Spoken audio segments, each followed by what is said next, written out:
O Senhor esteja convosco. Ele está no meio de nós. Evangelho de Nosso Senhor Jesus Cristo, segundo São Mateus.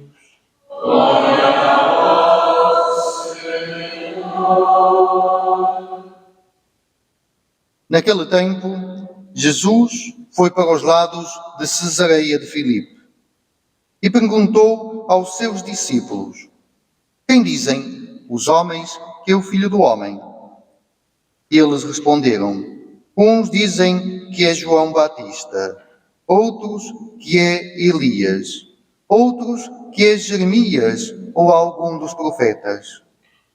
Jesus perguntou: e vós, quem dizeis que eu sou? Então Simão Pedro tomou a palavra e disse: tu és o Messias, o Filho de Deus vivo. Jesus respondeu-lhe: feliz de ti, Simão, filho de Jonas, porque não foram a carne e o sangue que te revelaram, mas sim o meu Pai que está nos céus. Também eu te digo: tu és Pedro, e sobre esta pedra edificarei a minha igreja, e as portas do inferno não prevalecerão contra ela. Dar-te-ei as chaves do reino dos céus. Tudo o que ligares na terra será ligado nos céus, e tudo o que desligares na terra será desligado nos céus. Palavra da salvação. Glória a vós,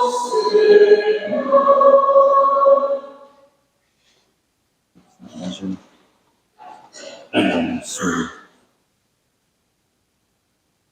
Caros irmãos, caras irmãs, caros jovens, caros irmãozitos, o Senhor vos dê a paz.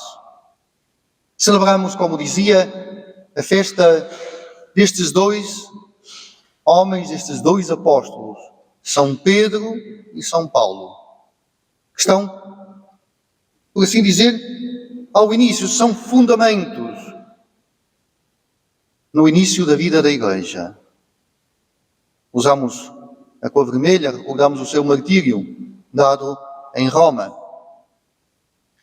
E ao celebrar esta Eucaristia e esta festa, as leituras ajudam-nos a entrar naquilo que estamos a celebrar. Ajudam-nos a contemplar a vida destes dois homens, mas também o que é que ela nos diz hoje, aqui e agora. O desafio que estes dois homens fazem à Igreja. A Igreja que somos nós. Sou eu, és tu, é cada um de nós. A primeira leitura dos Atos dos Apóstolos conta-nos como, logo ao início da Igreja, nós às vezes estamos habituados aos contos de fadas, ou então às histórias dos reis, das rainhas, dos príncipes, das princesas, que há muitos problemas, mas depois um dia, como é que é? Casam-se e são felizes para sempre. Mas a nossa vida é uma vida e é um caminho com altos e baixos, com alegrias, com tristezas, com dificuldades. E Pedro, se calhar, também pensou. Vemos quando Pedro diz ao Senhor: não, Deus-te livre, não acontecerá isso. A cruz, nem pensar. Pensava naquele dia em que chegariam a Jerusalém, Jesus se ia sentar num trono e iam ser felizes para sempre. Mas a vida nossa da Igreja, como é que é a nossa vida? É como a história das princesas. Somos felizes para sempre. Seremos. Guardai a colher que o melhor está para vir. Mas a vida é este caminho com altos e baixos. E Pedro, que tinha sonhado que chegava a Jerusalém, se ia sentar num trono, agora vê as dificuldades. Tiago maior, irmão de João, Herodes manda-o matar à espada. E Pedro vai para a prisão e diz, bem, pronto, chegou a minha hora. Também eu vou testemunhar. Mas o Senhor tinha outros planos para ele. Então, enquanto Pedro estava na prisão e rezava, o anjo do Senhor, e Pedro nem tinha dado conta do que estava a acontecer, liberta-o. E Pedro ainda tem que fazer um grande caminho, ainda tem que ir a Roma, ainda tem que lá testemunhar. O seu desafio ainda é longo. Mas como o Senhor liberta Pedro, assim, na simplicidade, mas as portas abrem-se. Esta presença de Deus, que como cantávamos no Salmo, o Senhor libertou-me de toda a ansiedade. E Pedro, antes de ser libertado da prisão, o Senhor já o tinha libertado da ansiedade. Na segunda leitura, temos o testemunho de São Paulo. Também ele, na mesma fragilidade de Pedro, no mesmo caminho de Pedro, diz, já me foi preparada a coroa da justiça. E Paulo que afirma que no meio da fragilidade, no meio de uma vida também ela, pensa em Paulo que diz quantas vezes foi chicoteado, quantas vezes viveu naufrágio, quantas vezes foi colocado na prisão, quantas vezes foi maltratado, quantas vezes foi injuriado, quantas vezes foi apedrejado. E no meio desta vida, com altos e baixos, diz ele, guardei a minha carreira, que foi anunciar Jesus Cristo, que foi guardar esta relação com Jesus Cristo. E isto é fundamental. O segredo da vida de Pedro e Paulo, e o segredo da vida da Igreja, e o segredo da vida do cristão está no Evangelho que escutamos. Jesus vai com os seus discípulos para Cesareia de Filipe.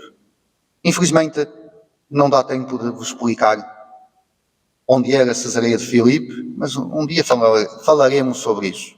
Onde era, para mim foi muito importante quando estive lá, naquele lugar. Ver o que era aquele lugar, o que é que ali havia, é fundamental para percebermos esta passagem do Evangelho. Falarei outro dia, agora não há tempo, senão não saímos daqui hoje. Mas, ali naquele lugar, Jesus primeiro pergunta, o que é que dizem os outros? E quando é para falar dos outros é muito fácil, não é? Os outros dizem isto, dizem aquilo. Mas vós, mas tu, quem é Jesus na tua vida? Quem sou eu para ti? Pergunta Jesus. E esta, irmãos, é a pergunta fundamental, que foi fundamental na vida de Pedro. Pedro é Pedro porque encontrou o Senhor, porque seguiu o Senhor, porque amou o Senhor, porque não desistiu do Senhor, daquele Senhor que não desistiu dele. Porque em primeiro lugar Jesus amou-o, não desistiu dele, cuidou dele. Pedro teve que aprender a deixar-se cuidar na sua fragilidade e depois seguiu e amou. Paulo, que estava convencidíssimo a ponto de perseguir os cristãos, mas foi aquele encontro com o Senhor que fez com que Paulo fosse Paulo, o Paulo que nós conhecemos. Jesus Cristo. Isto é a mesma coisa para todos nós. Romano Guardini, eu costumo dizer sempre isto porque é muito importante, um teólogo do início de 1900, dizia o que é que o cristianismo não era. E tantas vezes é aquilo que nós pensamos que o cristianismo é. Dizia que o cristianismo não é uma tradição. Pode ter tradições, mas não é uma tradição. O cristianismo não é uma moral. Pode ter uma moral, mas não é isto o cristianismo. O cristianismo não é um grupo de amigos. Podemos ser isso, mas não é. E ele ia por aí adiante. O que é que o cristianismo não era? E tantas coisas aqui que nós pensamos que é. E depois dizia o que é que o cristianismo é. O que é o cristianismo? É uma pessoa e a relação com essa pessoa. É a relação com Jesus Cristo. Foi isso para Pedro, foi isso para Paulo e tem que ser isso para nós. Por isso a pergunta fundamental é: quem é Cristo para ti? E se Cristo é tudo para nós, podemos ser pessoas diferentes. Isto é importante. Pedro e Paulo eram iguais, tão diferentes. Tão diferentes na história, no caráter, na cultura, no trabalho, tão diferentes. Como a nossa igreja hoje é feita de pessoas diferentes. Nós às vezes vivemos de comparações. Mas este é melhor do que aquele é melhor que o outro, mas aquele que estava antes era melhor. Fazemos tantas comparações.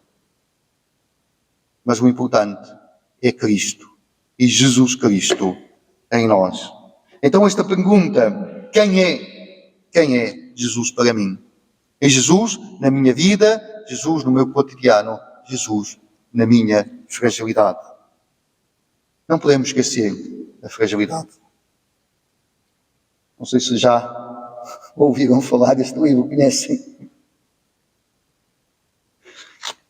O livro de Luís Maria Epicuro, que diz que somente os doentes se curam. Isto é o que diz o título.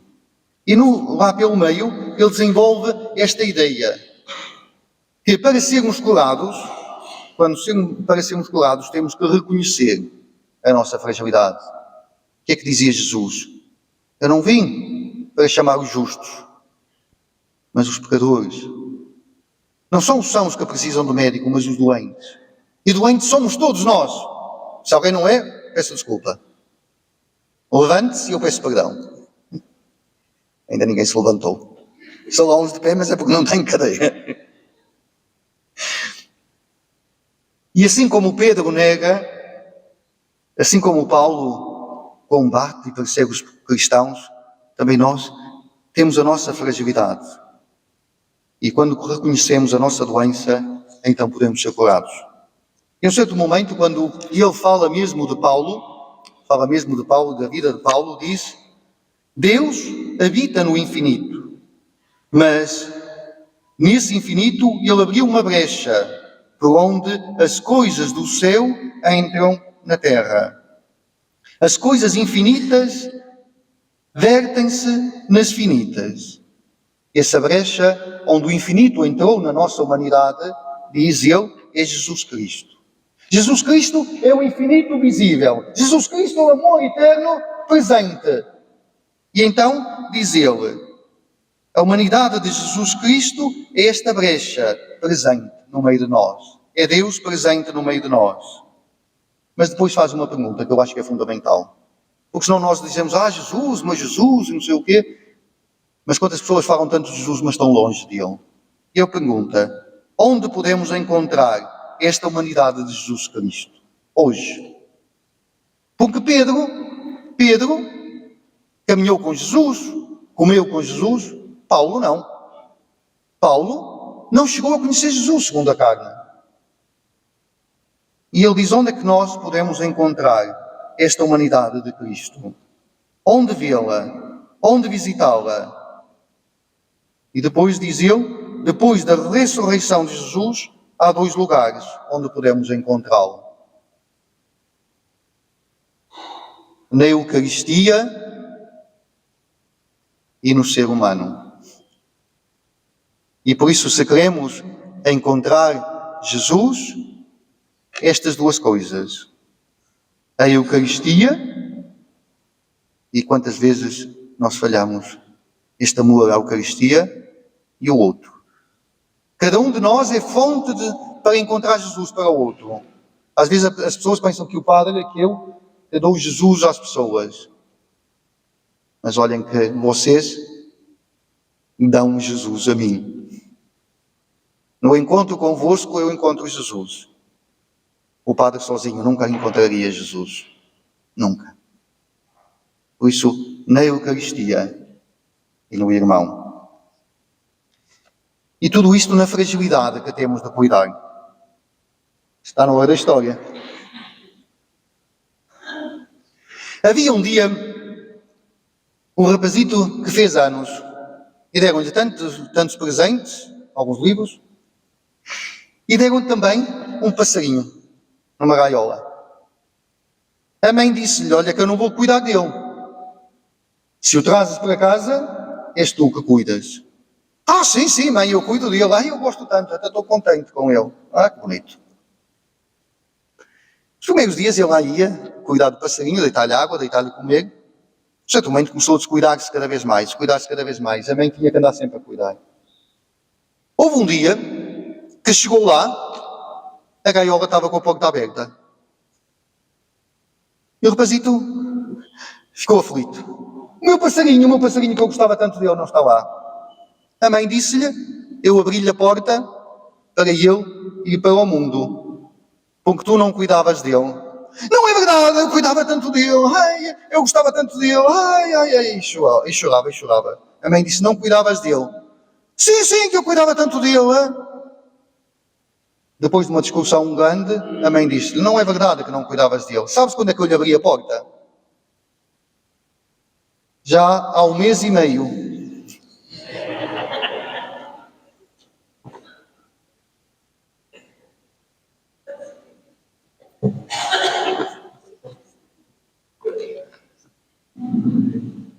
Na nossa fragilidade, devemos cuidar da nossa relação com Jesus. Às vezes nós dizemos que cuidamos tanto dele. Não vai passar 1 mês e meio.